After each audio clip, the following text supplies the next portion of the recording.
Have you ever felt happy, sad, mad, scared, or silly? Then you're ready to play Name That Feeling!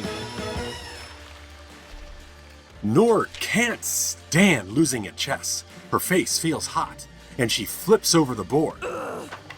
Noor feels mad. Drew is about to go down a tall ramp. His breathing is quick, and his stomach feels like it's turning. Drew feels scared. Oh no, Kezzy can't find her favorite stuffed animal.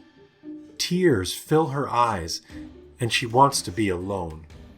Kezzy feels sad. Abuela Chela's grandkids are visiting. She smiles and feels warm and cozy inside. Abuela Chela feels happy. When Russ plays astronauts with his mom, he runs and jumps. He's bursting with energy. Russ feels silly.